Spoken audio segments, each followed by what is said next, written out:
그리스도인답게 산다는 것이라는 제목으로 하나님의 말씀을 나누도록 하겠습니다. 예수님 믿고 예수 믿는다, 그리스도인이다, 성도다라고 우리가 말을 하는데 이렇게 실제로 매스컴을 통해서나 아니면 만나는 사람이나 또 주중에 제가 어떤 한 분이랑 우리 건물에 신앙 상담을 하러 온 분이 한 분 계셨어요. 교회는 이제 옛날에 다니다가 지금은 안 나가는데, 그렇게 얘기를 해보면서 야, 정말 우리가 그리스도인답게 산다는 게 뭘까? 마침 이번 주 설교가 그 내용이라서 그분에게 목요일인가 찾아왔기에 제가 그리스도인답게 사는 게 무엇입니까? 라고 설교 준비한 내용을 한번 쭉 이야기를 나눈 적이 있어요. 우리는 이 땅이 전부가 아니라 우리가 거할 곳은 본향이라고 하잖아요. 본래 있어야 될 고향은 천국입니다.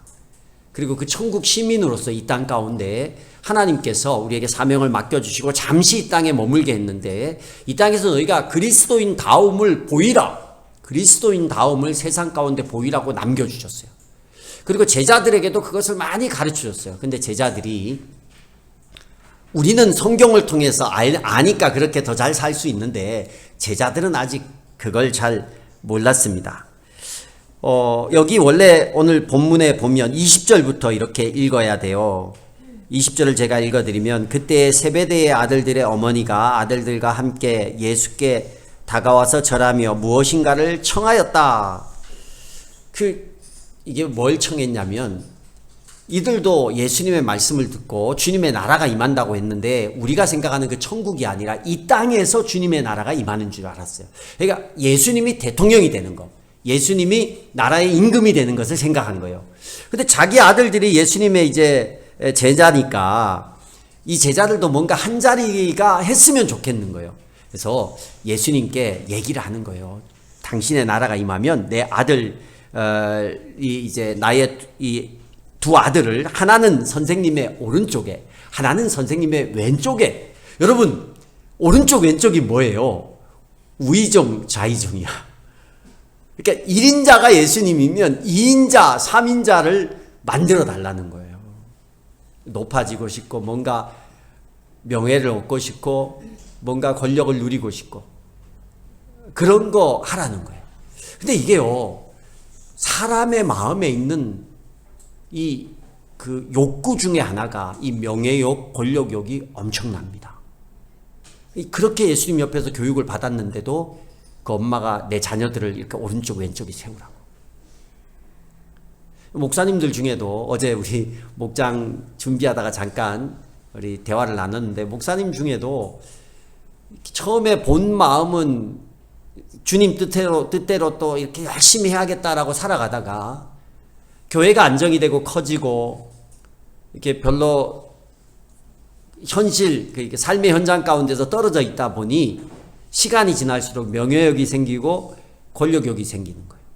그래서 목회나 이런 영혼 구원보다 다른 일에 교회 정치, 노예 정치, 총회 정치다. 정치가 나쁜 건 아니에요. 근데 그 정치가 있어야 교회가 있으니까. 그런데 거기에 욕심이 생기는 거예요.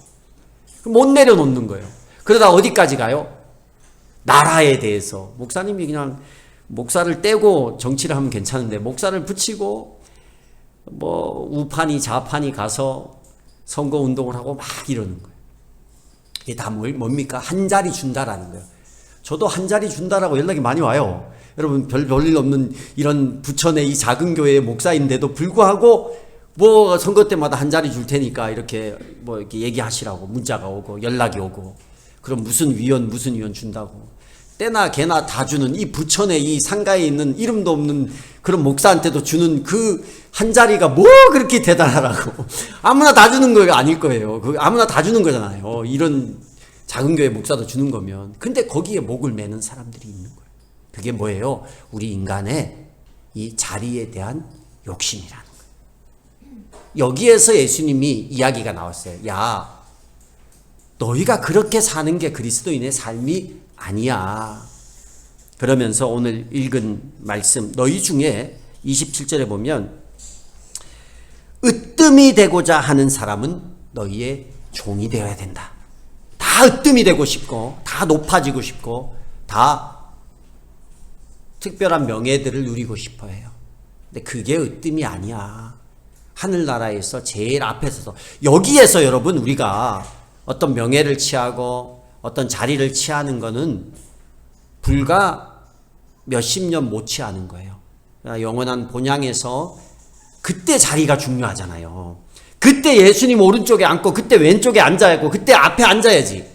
근데 그건 어떤 사람이냐? 지금 종이 되는 사람이 그런 사람이라는 거예요.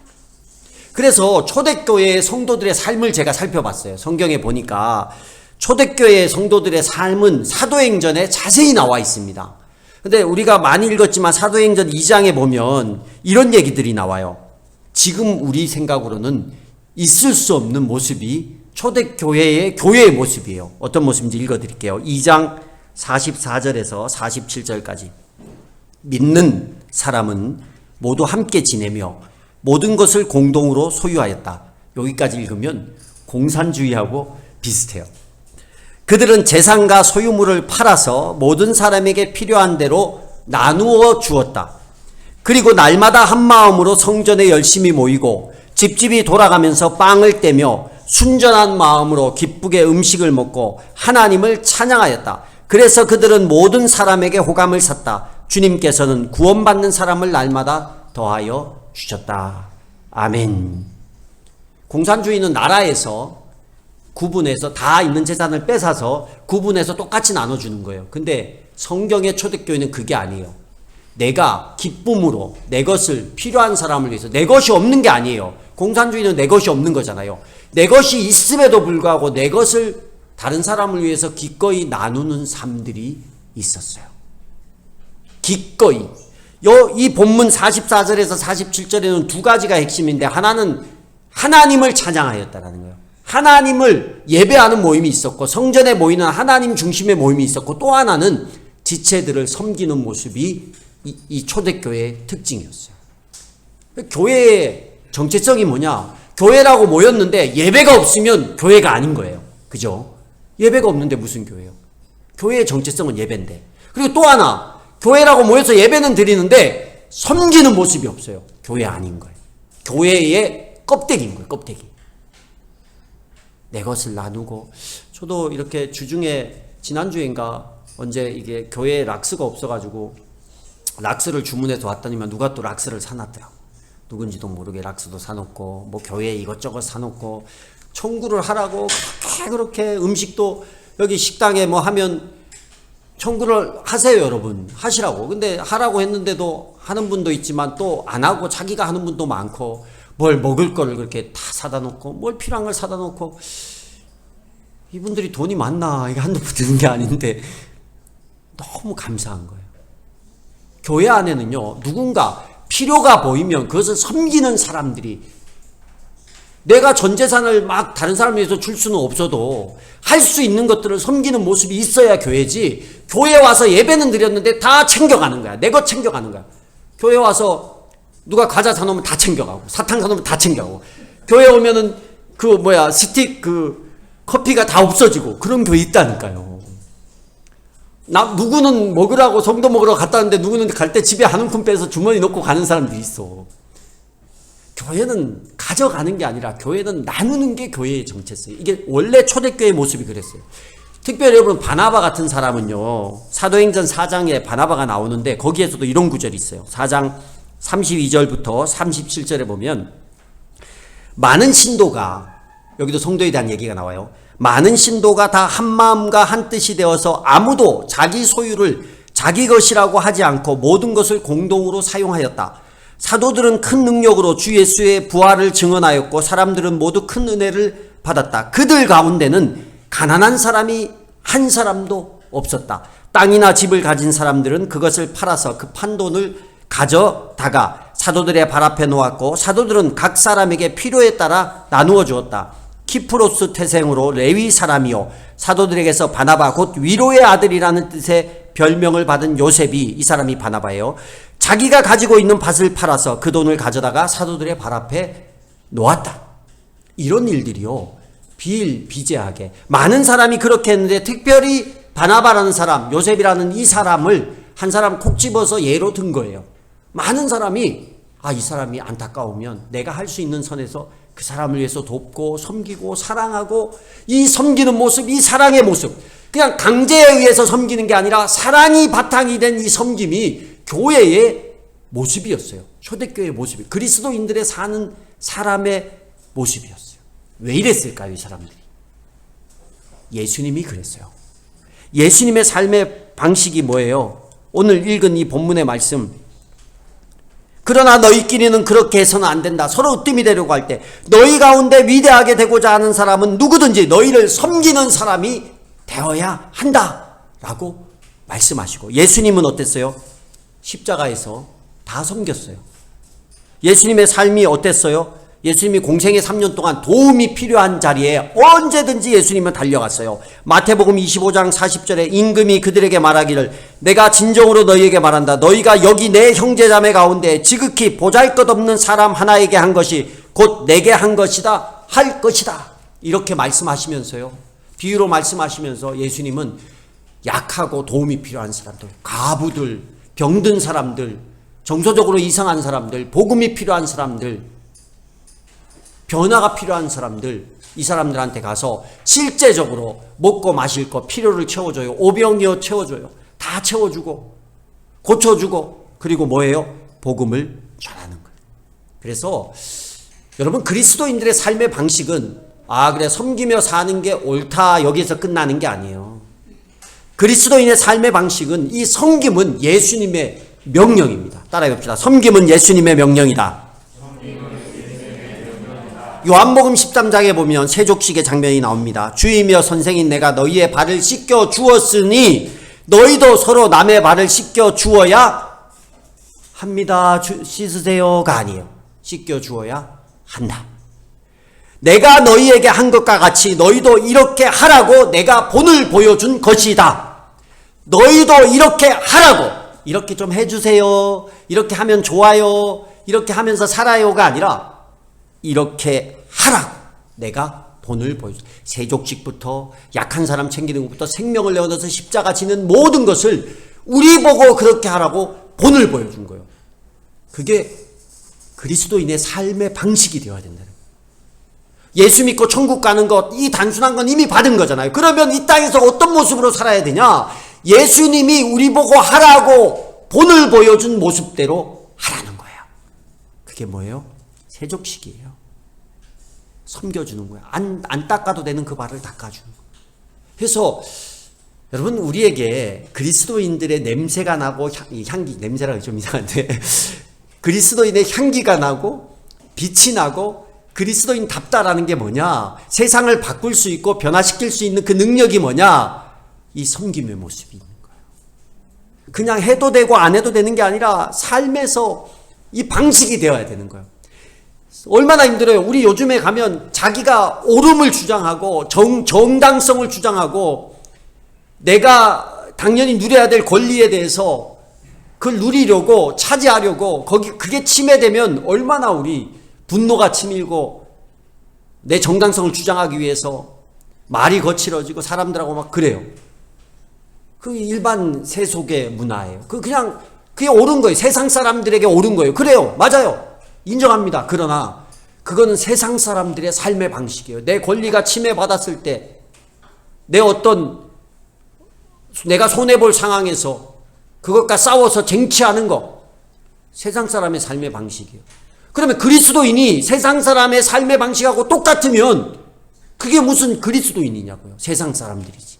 우리가 예수 믿고 예배하고 예수 믿고 천국 가고 그리스도인이라고 말한다면 그리스도인의 삶의 방식이 있어야 돼요. 그게 섬김이라는 거예요. 여러분, 근데 이게 쉬워요, 어려워요? 어려워요. 너무 어려워요.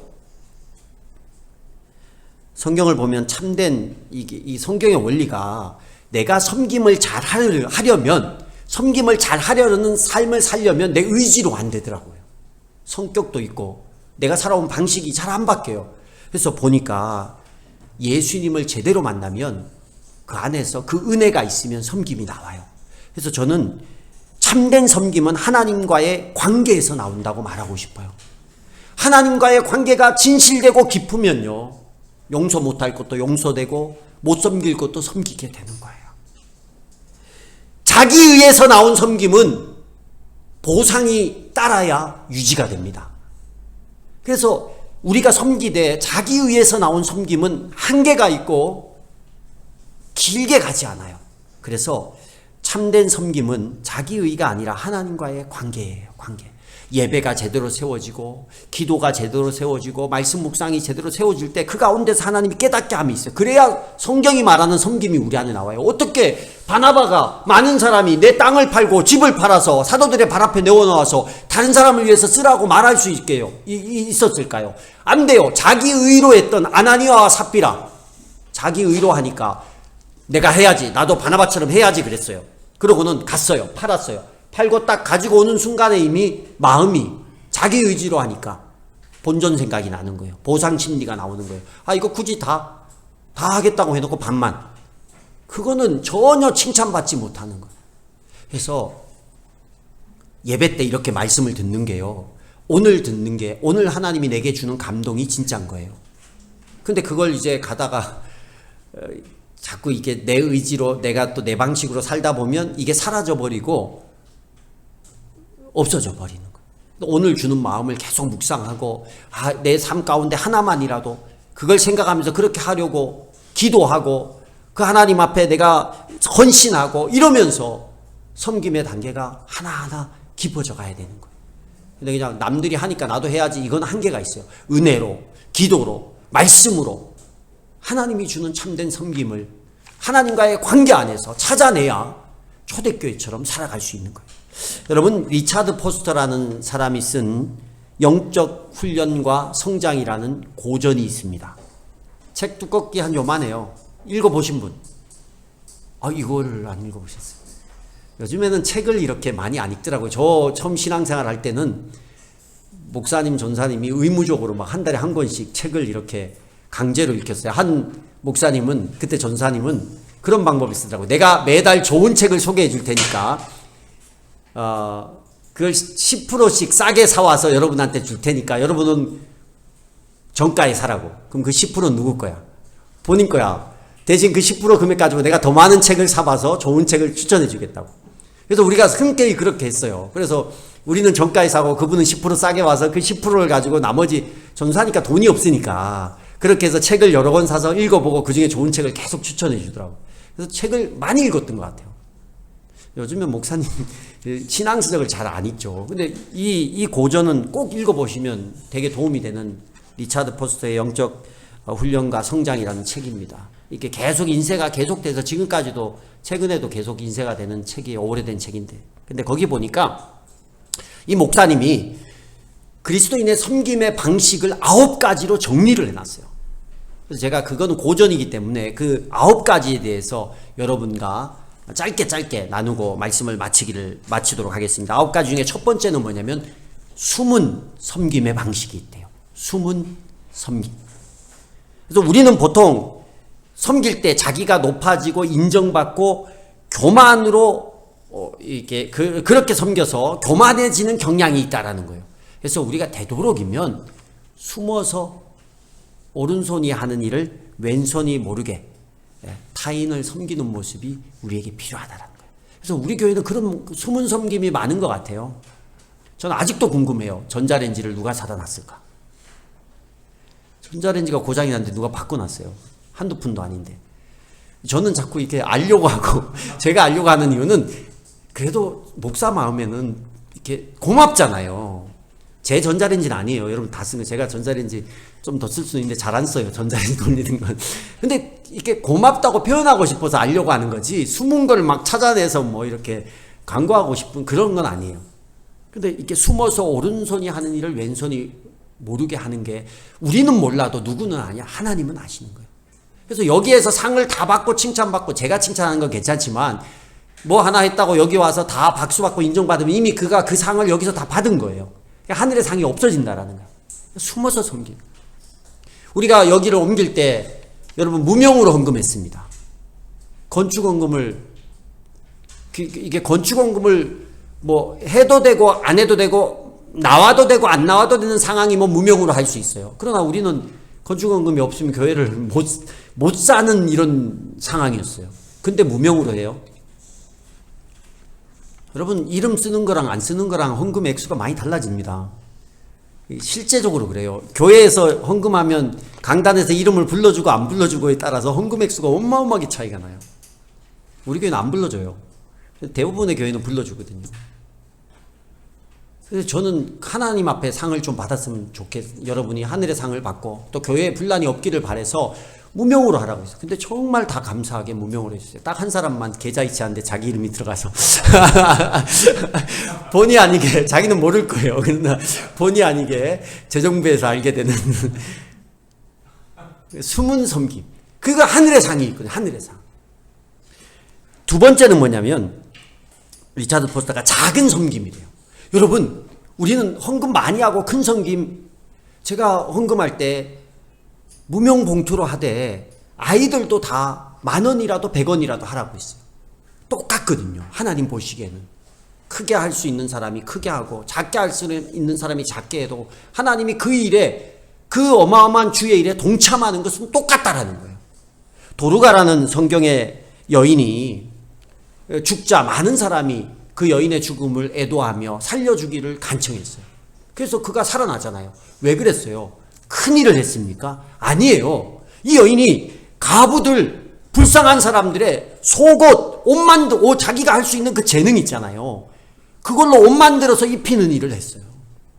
내가 할 수 있는 거, 할 수 있는 작은 것, 그것 가지고 누군가의 필요를 채워주는 거예요. 나의 이름이 드러나는 게 아니라 누군가의 필요를 채워주고 있는 거예요. 누군가의 필요를. 필요가 보이면 내가 가지고 있는 은사가 있고 재능이 있고 뭐가 있어요. 그럼 그 사람의 필요를 채워주는 거예요. 작아도 괜찮아요. 큰 것만 섬김이 아닌 거예요. 세 번째는, 이거는 섬김이 좀 독특하더라고요. 명성을 보호해주는 섬김이래요. 다른 사람의 명성을 보호해주는 거. 디도서 3장 2절에 보면 사도 바울은 남을 헐뜯지 말라 이런 얘기를 해요. 그래서 우리가 누군가의 성도들의 어떤 비판할 일, 헐뜯을 일이 있을지라도 그걸 봤어. 그리고 우리 심리는 뭐예요? 누구의 잘못을 보면 말하고 싶고 옮기고 싶고 막 이러잖아요. 근데 그걸 안 하는 게 그 사람의 명성을 보호해 주는 거예요. 섬겨주는 거예요. 목회자의 명성을 보호해 주고 내 목장의 목원들, 내 목자의 어떤 연약함들, 목녀의 연약함들, 이런 부분들에 대해서 말하지 않고 내가 기도해 주고 이러는 거. 이게 뭐예요? 섬김이라는 거예요. 명성을 보호해 주는 섬김. 네 번째는 섬김을 받는 섬김이래요. 어떤 사람은요, 누가 섬겨주면 섬김을 잘 못 받았어요. 사실 제가 그랬던 것 같아요. 저는 정말 누가 어디 가서 돈도 없는데, 청년 때부터 돈도 없는데 내가 돈을 안 내면 굉장히 이렇게 미안하고 찝찝한 거예요. 누가 돈을 내는 게 불편한 거예요. 그래서 뭐 볼링을 치러 가든 밥을 먹으러 가든 돈을 계속 냈던 것 같아요. 돈이 없어서 그 일을 못하니까 누가 돈을 줘서 섬겨주는 게, 밥을 사주는 게 엄청 불편했어요. 요즘은 좀 덜해졌는데 섬김을 받는 것도 섬김이라는 거예요. 베드로가 세족식 때 예수님께서 발 씻어줄 때 베드로가 거부했잖아요. 우리가 보기에는 굉장히 겸손한 것 같잖아요. 베드로가 그렇지, 예수님이 발을 씻어주는데 자기 발을 어떻게 내밀어? 근데 여러분 뒤집어 보면 이건 교만이에요. 왠지 아세요? 베드로 입장에서는 예수님은 내 발을 씻어줄 위치에 있는 분이 아닌 거야. 내 발을 씻어줄 위치에 있는 분이 아닌 분이 내 발을 씻어주려고 할 때 나는 그걸 거부해요. 그럼 거꾸로 얘기하면 내가 섬겨줄 위치가 되는 사람은 섬겨주고 내가 섬겨야 될 위치가 아닌 나보다가 더 못한 사람은 뭐 하겠다는 거예요? 섬길 수 없다라는 거예요. 그걸 예수님이 본 거예요. 내가 너를 섬기듯이 너도 뭐 하라는 거야. 네가 못 섬길 사람, 네가 섬기지 못할 그 사람도 섬기라는 거야. 근데 베드로가 예수님 안 돼요 했다는 건 나도 저 사람은 내가 안 섬겨도 돼, 이런 존재가 있다면 자기 안 섬기겠다는 얘기거든요. 그 사상이 있는 거예요. 그래서 내가 받는 것도 섬김이라는 거예요. 그 다음에 다섯 번째는 보편적인 예절의 섬김이 있어요. 빨리빨리 할게요. 디도서 3장 2절에 보면 모든 사람을 관대하고 부드럽게 대하라라는 이 보편적인 예절의 섬김이 뭐냐면 우리 사회에서 있는 보편적인 그 사회의 질서들 이런 것을 잘 지키는 것도 섬김이라는 거예요. 요즘 라떼 뭐 이런 얘기 있잖아요. 꼰대, 틀딱, 틀니가 딱딱거린다 이렇게 어른들이 하는 얘기를 그렇게 젊은 사람들이 표현을 한다라는 거예요. 그래서 꼰대가 안 되게 해라. 뭐 어른이 하는 잔소리가 맞나요? 시원아 정신을 차리고 이렇게 틀딱, 꼰대, 뭐 라떼.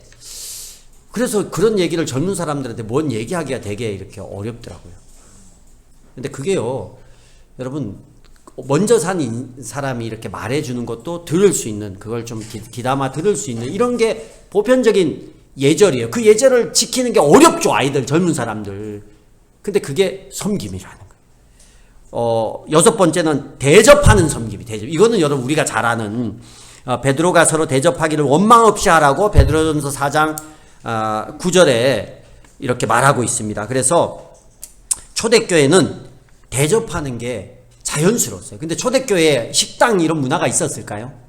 없었을 것 같아요. 초대교회 섬기면 뭐였어요? 대접은 뭐예요? 여기서 말하는 베드로가 말하는 대접하기를 원망 없이 하라, 이 대접은 뭐냐면 내 집에 초대해서 식사를 나누고 대접하는 거예요. 식당 가서 밥 사는 게 아니고 나를 오픈하고 대접하고 그리고 원망 없이 하라는 거예요. 너는 해줬는데 나는 안 해고, 너의 집에 갔는데 돈가스가 나왔는데 우리 집에 가니까 찬밥에 밥만 나온다. 이런 거 하지 말고 그냥 할 수 있는 걸로 대접하면 그걸 그냥 대접을 받고 서로 이렇게 나누고 대접하는 걸 힘쓰라는 거예요. 뭘 잘 차리고 못 차리고의 문제가 아니라.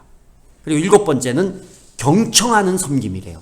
경청이 뭐예요? 잘 듣는 거예요. 어떤 모임에 가서 자기 혼자만 떠드는 게 아니라, 목사들이 참 조심해야 될 건데, 자기 말만 하고 가르치고 이러는 게 아니라 다른 사람의 말을 잘 들어주는 거. 목장에서도 여러분 혼자만 말하면 안 돼요. 어떤 사람이 목장에서 이 사람의 큰 문제가 있어. 그러면 거기에 집중하고 서로가 막 나누고 얘기하는 건 괜찮아요. 근데 처음부터 시작까지 혼자 한 50분 하고 다른 사람은 5분 하고 가면 안 되잖아요. 그래서 경청해주는, 다른 사람을 얘기를 많이 들어주고, 또 우리가 조언이 필요할 때는 가르치시면 안 돼요. 경청이라는 건 뭐냐면 가르치는 게 아니라 내가 그 사람의 상황을 내가 경험한 게 있으면 그 경험에 관해서 나눠야 되는 거예요. 이 책에 이렇다더라. 우리 TV 보니까 이렇다더라. 이게 아니라 내가 그걸 경험했으면 나눠주고, 경험 못했으면 그냥 잘 들어주면 돼요. 경험 못했는데 어떻게 알아요? 그리고요, 여덟 번째는 서로 짐을 지는 섬김. 그래서 갈라디아서 6장 2절에 보면 너희가 짐을 서로 지라라 그래요. 그 짐을 지는 걸 저는 실제적인 환경의 짐뿐만 아니라 이 사람의 걱정을 같이 걱정해 주는 것도 내가 짐을 나눠지는 거잖아. 기쁨을 나누면 2배가 되고 슬픔을 나누면 반이 된다는 말이 있어요. 그래서 이 사람이 기뻐할 때 내가 같이 기뻐해 주고, 이 사람이 힘들어할 때 내가 같이 힘들어해 주는 거예요. 그게 짐을 나눠지는 거예요. 그걸 한 단어로 하면 공감이라고 하는 거예요. 공감. 공감이 떨어지는 사람은 참 힘든 건데 그래도 훈련하면 되더라고요. 생각하고 훈련하면. 저도 제가 이렇게 훈련하고 공감하는 게 이렇게 노력해서 변화되는 걸 보면 충분히 할 수 있어요. 그래서 공감, 이것도 섬김이고, 마지막은요, 말씀을 나누는 섬김이래요. 그래서 내가 은혜 받은 거 나누라는 거예요. 주일날 오늘 은혜 받아서 한 주를 그렇게 살았을 때 그 결과에 대해서 간증을 하고 나누는 거예요. 그것도 섬김이에요. 우리 교회는 좀 간증이 많았으면 좋겠어요. 목자님들은 목장에서 우리 목원들이 나눌 때 이거 다른 성도들도 알았으면 좋겠다 하는 것은 꼭 겉면에서 주일날 3분 이내로 간단하게라도 여기서 나눴으면 좋겠어요. 그것도 섬김이에요. 목장에 모여서 같이 말씀을 나눈 거, 그것도 섬김인 거예요. 서로 말씀을 서로 나누는 거. 내가 은혜 받은 걸 다른 사람에게 줘서 도움을 주는 거잖아요. 섬겨주는 거예요. 말씀으로. 제가 리차드 포스터라는 이분은요, 가정교회를 모르고 목장을 모르는 분이에요. 성경을 연구해서 뽑아낸 걸 가지고 썼는데 가만 보니까 목장만 잘해도 이게 되더라고요. 그러지 않아요? 제가 이걸 읽으면서 여러분에게 왜 공유하냐면, 제가 읽다 보니까 이거 목장에서 이렇게 잘 하고 있는 것만 잘하면 이게 그냥 자동 되겠네. 그래서 제가 진리를 발견한 것 같았어요. 목장 생활 잘하세요.